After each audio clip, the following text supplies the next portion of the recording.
This is the honourable member's inaugural speech. The usual courtesies and conventions of the chamber apply. I give the call to the Honourable Simon Ehrenfeld.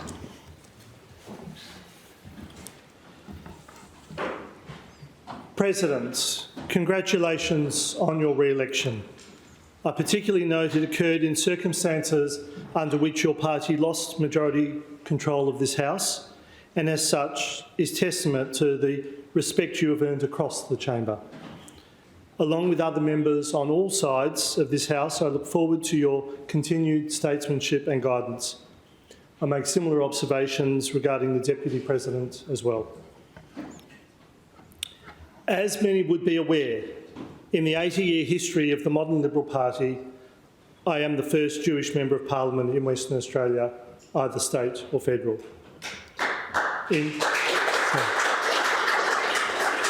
Order, please.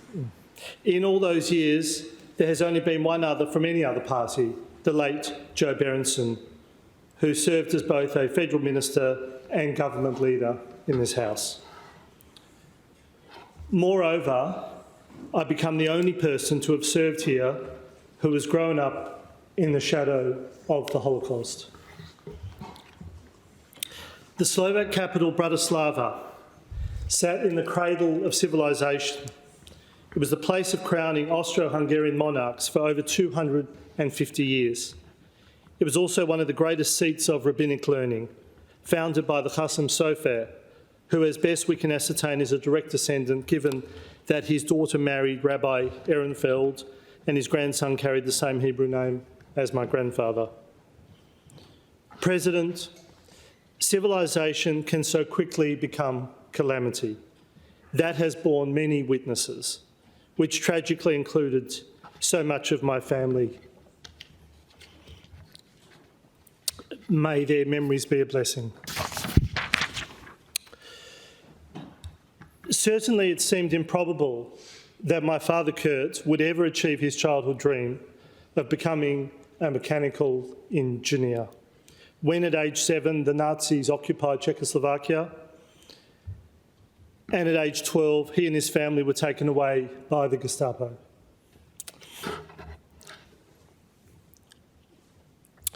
The officers did so in a taxi but had no money on them, and they politely turned to my grandfather Oscar to pay the fare.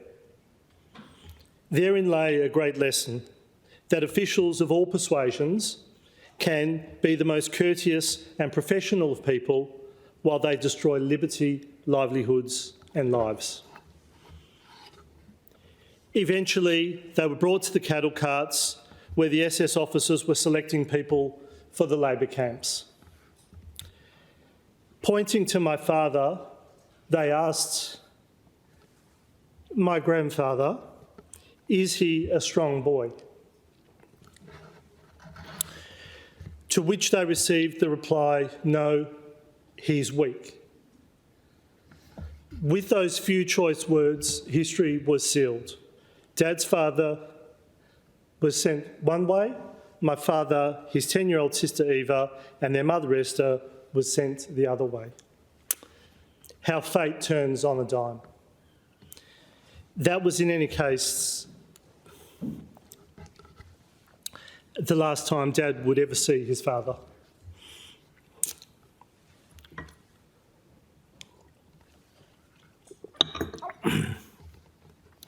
They were eventually shipped to Theresienstadt.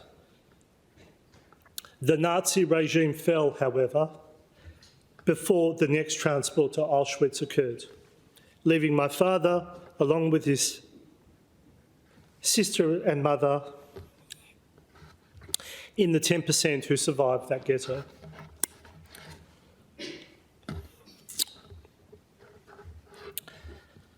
After returning to Bratislava, they eventually learned that my grandfather had perished at Bergen-Belsen.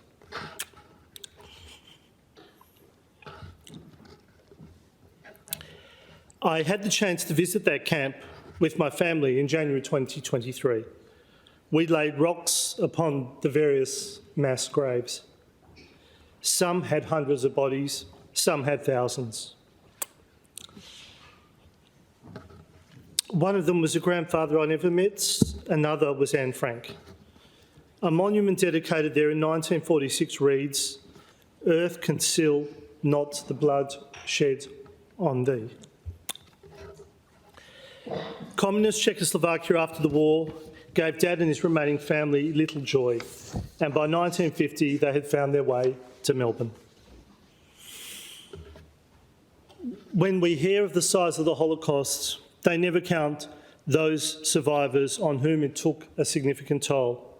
I call them the 7th million. Despite the renewed hope of a life in Australia, my grandmother died in 1953, aged 52.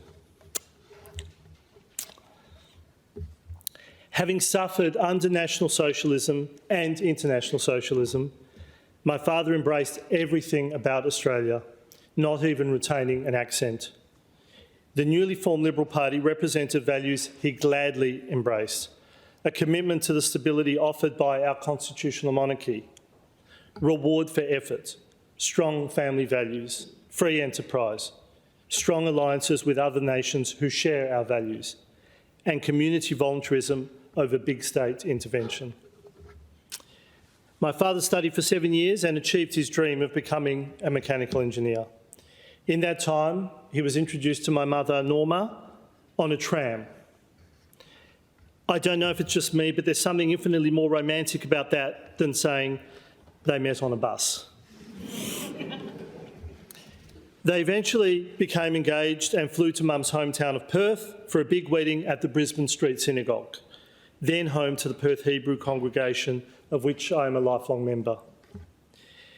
In the pre-jumbo jet days, that flight was about 12 hours.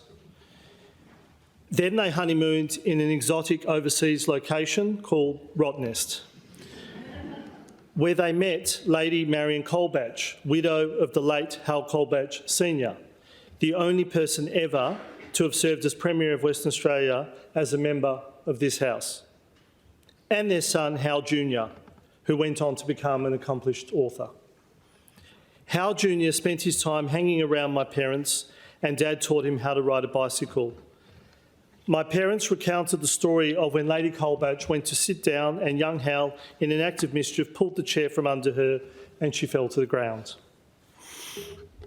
My parents settled in Melbourne.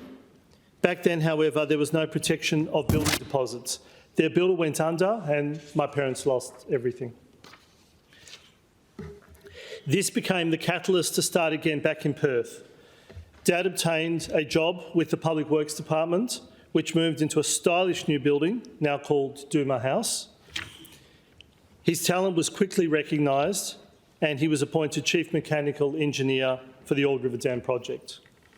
It was in that time he first met the Minister overseeing the scheme, one Charles Court. With the ensuing mining boom, my father went on to serve as Chief Mechanical Engineer on many significant mining projects and other well-known ones such as the State Engineering Works. Few knew that the winged kill, which delivered us the America's Cup, was manufactured in Ehrenfeld designed equipment. My mother's parents, Abraham and Anne Law, arrived in Perth in 1930 during the Great Depression. They emigrated from pre-independence Israel, where life was not secure for Jewish people. My grandmother recounted to us tales of raids, theft of the clothes off their backs, literally, and murder. The family home and orchards for more than a century in her hometown of Menahemia includes the 1902 Defence Wall, and down the road, Shlomo Rothstein House honours her father. My grandfather hailed from Safford, to this day a great significant centre of rabbinic learning. They had 4 children. My mother and her older sister were in the middle. There was an oldest brother and a youngest brother.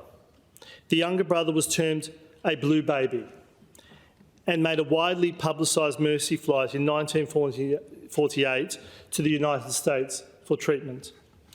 There was much fanfare in the newspapers of the day, and in early 1949 it was reported the 4-year-old was doing nicely and would be returning to Australia in 2 months.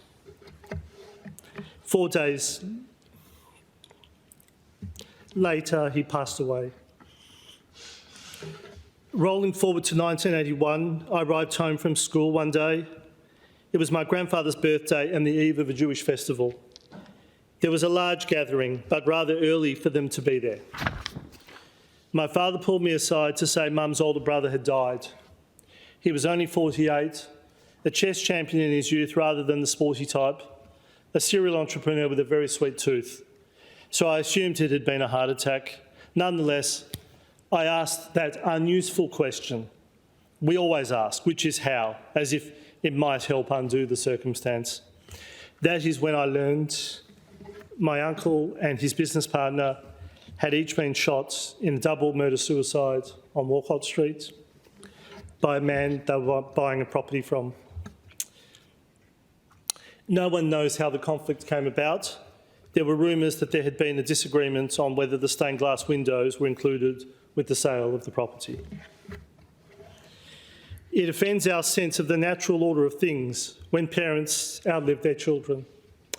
But my grandparents, like my wife's grandparents, each outlived both their sons. And in 2015, my brother-in-law died of melanoma, aged 35, leaving 2 young children, 5 years and under. I spent days preparing his eulogy and repeatedly found myself asking, why him and not me? President, time shares very little of its ample spaces with us. By the age of 21, I had lost all my grandparents.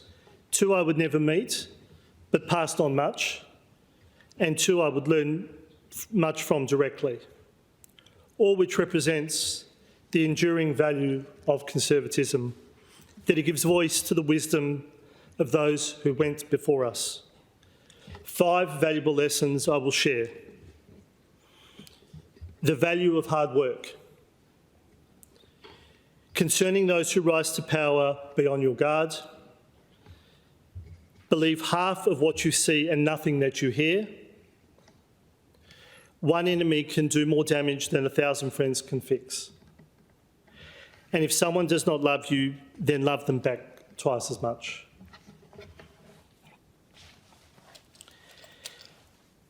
I think it was this desire to avoid enemies that attracted me to politics. And this is where I had a 6th valuable lesson that came from elsewhere, which is that Hansard does not pick up humour too well. And more seriously, I think the power to love those who don't love back has been my rock, because it enables me not only to serve the people of Western Australia, but also to serve God. So all along my journey, there has been much success and much pain. I say this only to inform the House that all these experiences have shaped me. Indeed, there is none here today, in the chamber nor the galleries, who do not have tales of loss and tragedy, and undoubtedly they mould each of us, and God willing, they strengthen us. That we come here to this place to fight with all our inner strength for our causes, not just because they are dear to us, but that we know how easily our life, liberty and limb can be lost, and lost quickly.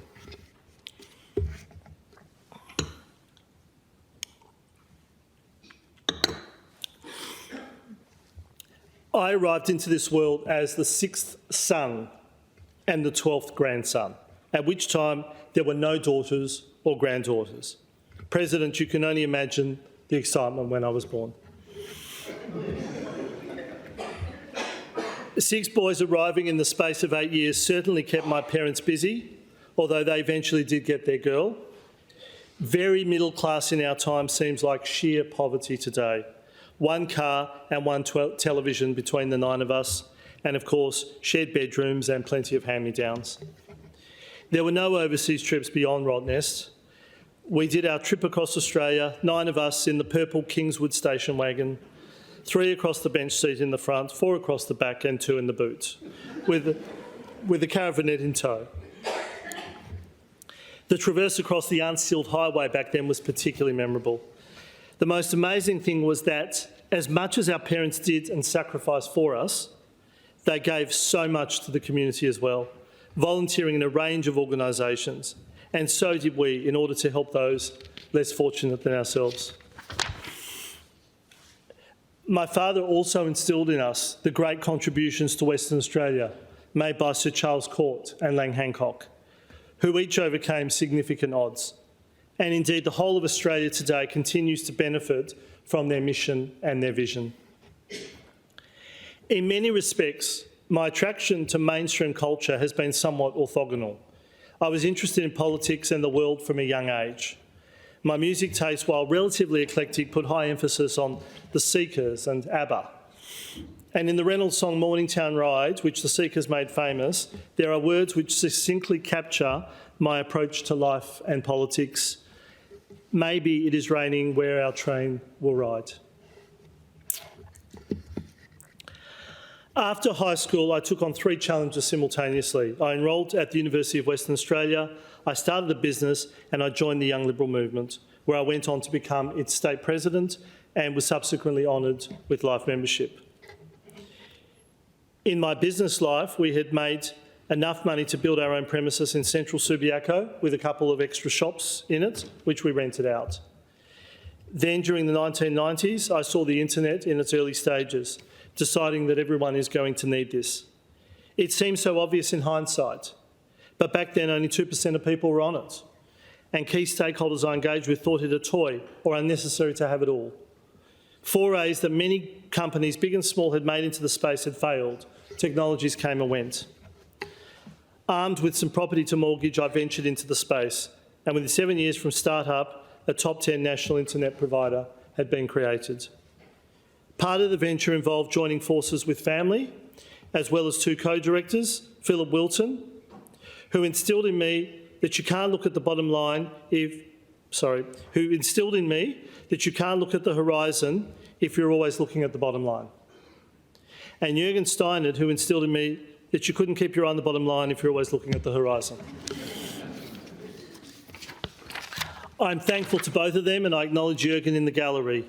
I assure all those in this place that the details in legislation will matter to me, as will the big picture.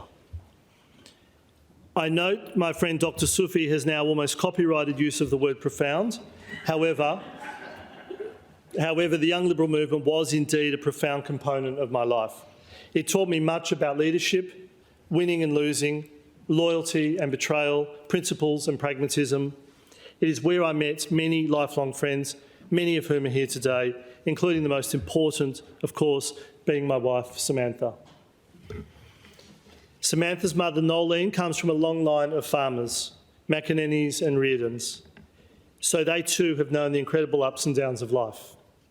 Her father, Roy, came from a long line of Londoners on one side and Eastern European Jewry on the other. The family name of Marx was anglicised to Martin, a name which I'm sure the Deputy President would approve of. They certainly never saw any conflict between their working class roots and their support for the UK Conservatives. Winding back to one of my first Young Liberal meetings, the guest speaker was one Hal Colbatch Jr. I could not help but use the opportunity to spook him. With that long-buried secret that 28 years earlier he had pulled the chair from under Lady Colbatch. He did not know who I was. He sized me up as he pondered. And his next words were, "Your father taught me how to ride a bike." With that tale, it is a further honour to have his widow Alexandra in the gallery tonight, along with her daughter Katie, whom I served alongside on the Young Liberal Executive.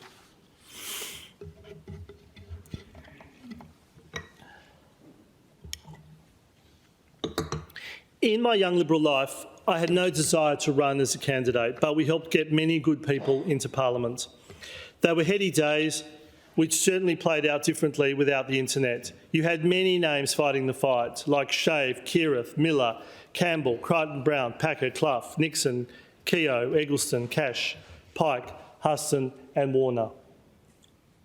Many are still around today and even in the gallery. So much as I was critical in my Young Liberal days that the party retained too few people in the middle age bracket, I succumbed myself to corporate and family life, practising rather than preaching those two mainstays of our society. My good friend Paul Stevenage went the same way. One of the most outstanding people I know, I learned very early that electoral outcomes do not always translate to the best person getting in. I'm honoured he has flown in to be here today.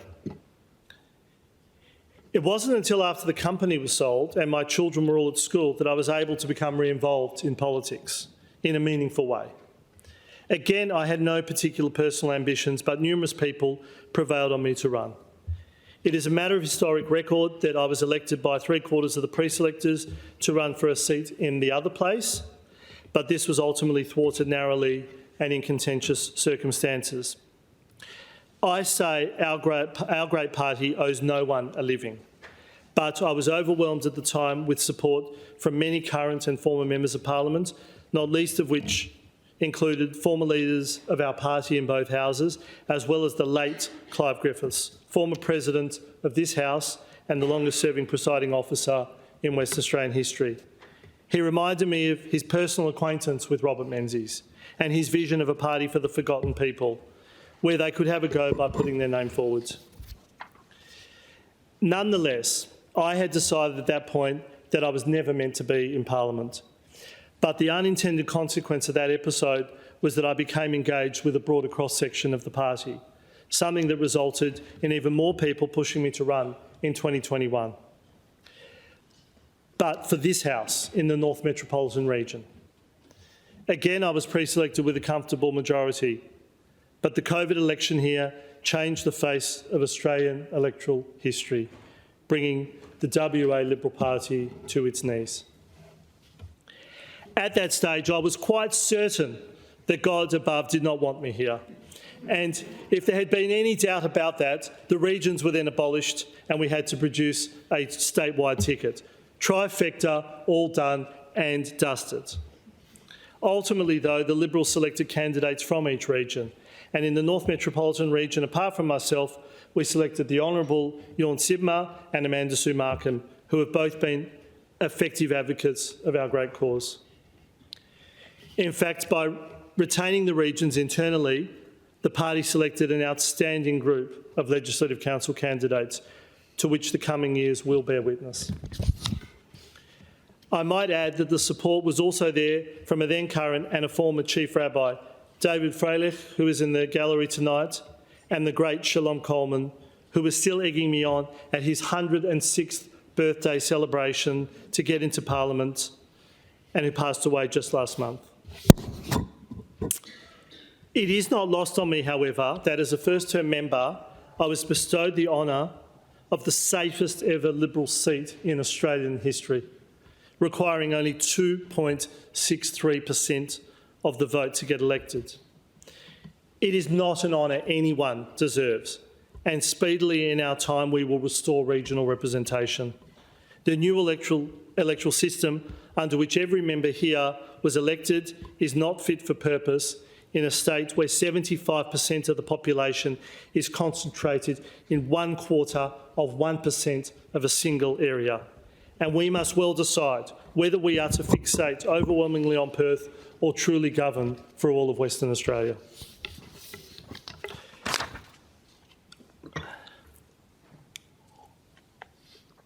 So harking back to that question of one's eye on the horizon, what then is the big picture for a legislator in this chamber?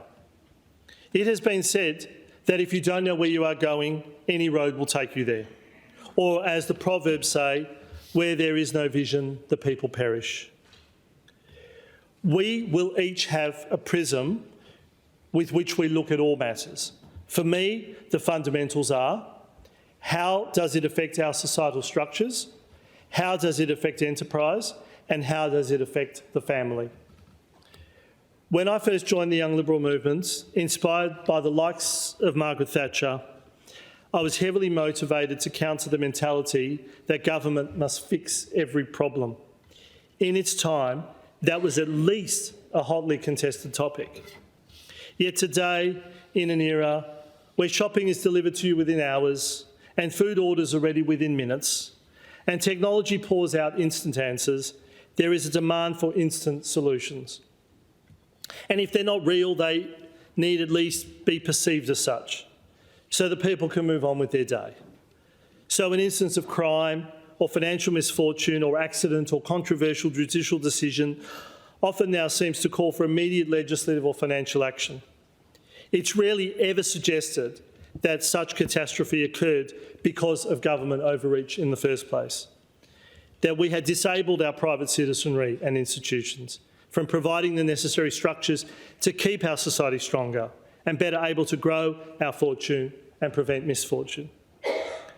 One of the great catch-22s of our time is that due to the exacting toll of government on people's lives, they are now so exhausted at the end of every day that they don't really have much time for messages about self-reliance and getting on your own 2 feet. The idea of a helping hand from the government becomes ever appealing, as if in the desert, desperate for water. Liberals have traditionally boasted not about what they had done, but about what private citizens and institutions were able to do under their reign. But today we almost invariably look to things like tangible infrastructure as evidence of accomplishment, and occasionally legislation, regardless of whether it has achieved its goals. So what then becomes of the things that really make us prosper? Enterprising citizens, strong families, civic engagement and cohesive communities. President, we need strong societal structures and freedom to move within them. What we have today, in many respects, are weak structures. So we restrict people's freedom and come down on them like a ton of bricks when they inevitably fall short. The family is the fundamental building block, being the natural unit of society. Most people are born into a family, raised by a family, have their own family, and pass on from this world around their family. Conversely, family breakdown exacts its toll everywhere, in the education system, in the health system, in the judicial system, and in the financial system. The proposition occasionally put to me is that we are part of national and international trends, that there is little we can do in isolation. An example was recently imparted to me by former Howard government advisor and good friend David Stevens, who recently produced a book on the future of Liberal Australia. It focuses on 2 intertwined concepts, dignity and prosperity. I am honoured that David has flown in from over east to be present for my address tonight. The question he asked is why we have 6 state education ministers and departments if their only real job is to enforce the Canberra curriculum. And that wording was deliberate, because such is our age, we think you can just stick the word national in front of something and then somehow it is better. National curriculum, national disability insurance, national cabinet. In education alone, we now suffer unprecedented anti-family indoctrination. That's a matter I will be prosecuting, not now, but in my term. In any case, the idea that we centralise a problem seems to imply to some that we have taken it to a higher level for resolution. But the truth is that the federal system was precisely designed to support that highly moral principle of subsidiarity, decisions made at the most localised level possible. In our federal system, one is not higher than the other. President, what then are we all here for? It must be to serve the advancement of Western Australia and its people. If we were our own country, we would be in the 10 largest in the world. We have unique circumstances and imperatives that are different from the rest of Australia. And so it is with all these things we should do here, that they ought to be about the future we need to have, not the one others think we ought to. Perth is significantly further from Canberra than London is from Moscow. Yet we are constantly overwhelmed by the preponderance of political and economic power that emanates from over east. And of course, there is no future in Western Australia that does not incorporate all our strands, our Indigenous heritage, our colonial settlement, and our history of migration from both interstate and overseas.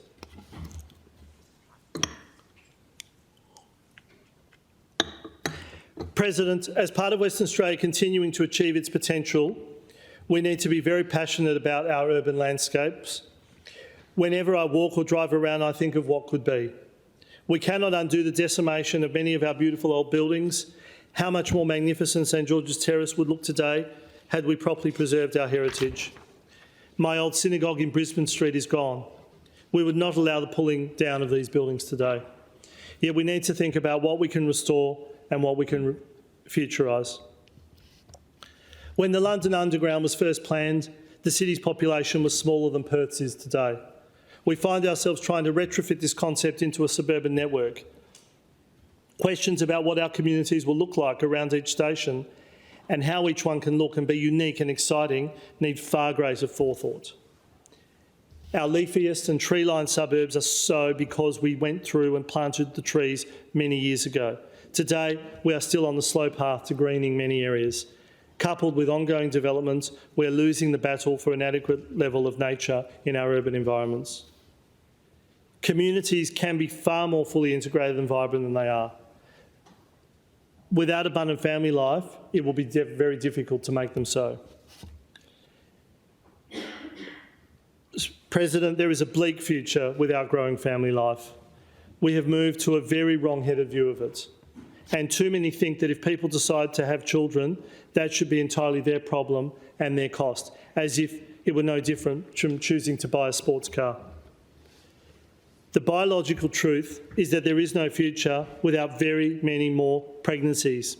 So we need to recalibrate entirely and celebrate and support it for the glorious phase of life it is. Dame Enid Lyons, the first woman to serve in either House of Representatives or Federal Cabinet, called for this family support in her maiden speech. It has been observed that failure to reproduce is hereditary. If your parents don't have any children, then neither will you. It is very glib simply to say we all care about the future of Western Australians. On the path we are currently treading, we are going to be the reapers of deep regret. If there are too few children, then what are we to become? What is the Western Australia we are building, and who are we building it for? Are we not the matriarchs and patriarchs of future generations? What is the morality of charging large families more per litre of water? Are they expected to wash their clothes less often, have shorter showers and drink less water? Under what moral guidance do we make these decisions? And of course, one of the great disincentives to family life is the achievability and affordability of a home. Robert Menzies went to great lengths to stress the importance to society at many levels of home ownership. And while it is not my intention to relitigate that today, I say it is slipping away and must stand as one of the most pressing priorities of our time. What we must surely have concluded by now is that we cannot become a one-city state. President, some of us are passengers, some are messengers, some are leaders of their land, and some have no place they can stand at all. But as Liberals, we uphold the dignity of everyone who comes into this world, and everyone needs their place under the sun, no matter their biology or their background. Perhaps not always expressed in this way, but no doubt this has been the lofty ideal of many who have come to this place. How we often fall so short of ennobling our citizenry has many causes, but the least is not a lack of courage. Our successes have bred a comfort from which we can most easily slide down the road to our ruin, and there are many histories that demonstrate this to be so.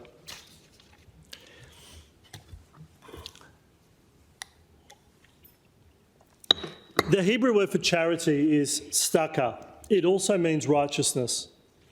The concepts are not distinguishable in that they are both obligatory and you cannot have one without the other. Everyone needs to give, rich or poor, able or otherwise. It does not matter if they get a lot of help from others. If they do not have the opportunity to give some help to others in return, we rob them of their dignity and their righteousness. What should have become apparent to us all is that there are increasing disparities between the haves and have-nots, between those who have found a place in the easier lane and those who continuously struggle. And well may the world always have been so, but in many areas I have seen that exacerbated in my lifetime. A key reason for this is the ever-mounting legislation we put through, along with our preparedness to do so. Usually gives greater competitive advantage to the bigger end of town, who can afford the overhead and engage the best paid people to take fullest advantage of a legislated outcome. We see inequity starkly in school zoning. People with the best socioeconomic advantage are given access to the best schools. Now, this already happens in the private versus public system, but I have long been unsure why the government, using taxpayer resources, reinforces this. We all get the issue. If you grow up in a more privileged household, you get the better start in life. You earn more, you build up more assets, and usually inherit greater family assets. Now, while that offends the innate sense of fairness many have, the alternative is more crippling. It would be manifestly unjust and unworkable to say to parents that no matter how hard you work and save and sacrifice for your children, you cannot give them any advantage. These are therefore among the great masses in which we need to find a sensible path, which we can justly accommodate our various ideological stands, because ideology is there to serve people, not the other way around. That which I call a part of a great settlement. As we stand today, many children today are ignored for basic needs. If we are to offer interventions, they need to support families at the start of their children's lives. Minimise setbacks in the first place instead of spending all our resources and energy picking up the pieces. President, a significant part of many inaugural... Deputy President now, a significant part of many inaugural speeches is acknowledgement of those involved in one's journey into this place. As I reflected on those names, the recurring theme was how many were families or people who had roped in their families to our noble cause. So I've thought it best to mention the whole families, most who helped directly and some who suffered the efforts of others in their family who did. Many believed in me when I forgot to believe in myself. While time will limit me from mentioning them all, there are some I must name: the Anglins, Beatons, Bells, Bennies, Blakes, Blampies, Boaters, Cherneys, two sets of Connollys, Crooks, Davies, Dooleys, Dudecks, Dungies, Edgars, Edwards, Gethans, Gianolis, Hazelbys, Howlings, Huttons, Inghams, Johnsons, Kellys, Kennys, Lanes, McLeans, Maries, Matthews, Meads, Migdales, Moores, Norbergers, Ogilvies, Pitzicases, Powers, Raftuses, Rays, Reeds, Robertsons, Ruans, Stevens, Stevenages, Shimakovskis, Tans and Wellers. And not to forget all the countless other volunteers. I also acknowledge the various Legislative Assembly candidates I worked with during the elections, as well as Dr Honey, who led us valiantly and graciously in some of our most difficult days.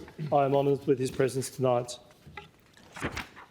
And of course, so many people in local government across the northern suburbs I've been privileged to know and support. Mayors Aitken, Jacob and Irwin, Deputy Mayor Migdale, Councillors Dudek, Moore, Papard, Hutton, May and Raftus. Then, of course,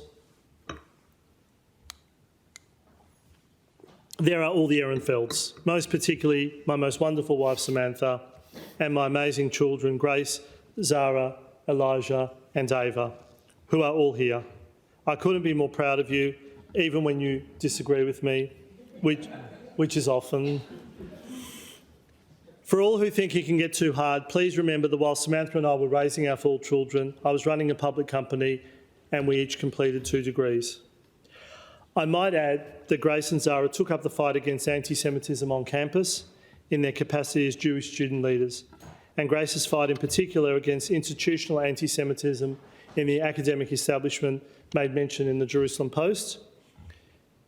Who would have thought, Deputy President, that in 2025 in Western Australia, Jewish students would be having to hide their Stars of David as they walked around campuses? It is not lost on me that last week, when I was sworn in, this Parliament was assaulted, not just with graffiti, but words and colours designed to echo the sentiments of the most ancient blood libels. But I echo the words of the Hebrew song, Al Kol Eleh, for all these things. Just as the bee brings both the sting and the honey, may we learn to take the bitter with the sweet. And I know my friends John Lane, or indeed Dr Dowson, would sooner suggest I quote something Greek or Roman, but Abba summed it up best. To all of you I say, if I had to do the same again, I would, my friend. And so the challenge lies before us. Though we tarry, my own hope for this vast Western Australian land is that we look forward together in unity from the desert dreamtime air to vibrant regional communities that nobly underpin the prosperity of all, to towns and cities that glow with majesty and innovate for everyone. I pray for this not just because in our wonderful plurality there is more that unites us than divides us, but because in prioritising what we can give through both obligations and charity, the sum of the parts can be so much greater than the whole. To take the modern form of that most famous saying of Rabbi Hillel the Elder, if not us, who? If not now, when? The time to act is our overwhelming responsibility, and with the issues we face becoming ever so urgent, it is time for Western Australia to fulfil its destiny. And so in concluding, I dedicate today not only to all those I've acknowledged, but to all the people who will never give inaugural speeches, who have neither the privilege nor burden of serving here, but also have important stories. These are the stories of Western Australia, and I thank all of you.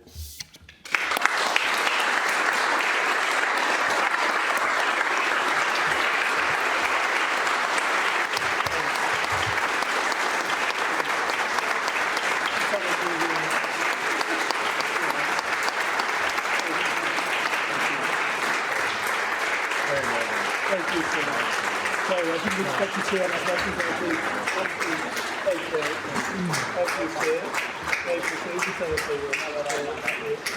Thank you, Minister. Thank you, Minister. Thank you, Home Secretary. Thank you. It's always been kind to be. Next to you, straight there. This could be a little lecturny thing. Thank you,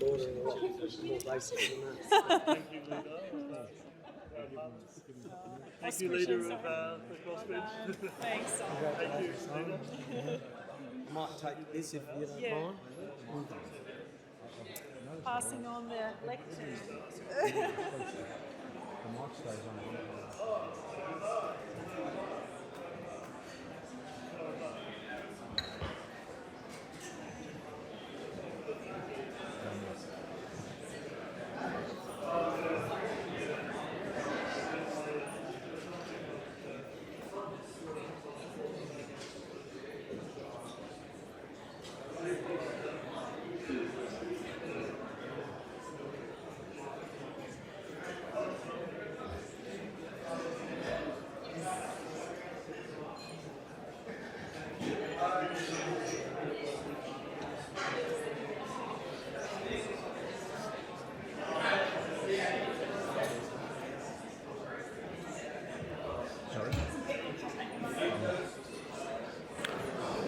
Could I just advise members in the gallery not to take any photographs, please? Thank you. It's on. Yeah. Can I just let people know in the gallery not to take any photographs, please? Can you hear that, Nick? It's on. Is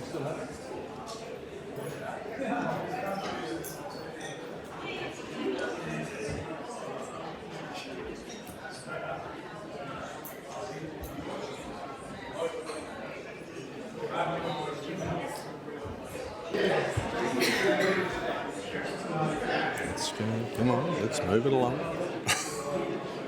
Not you.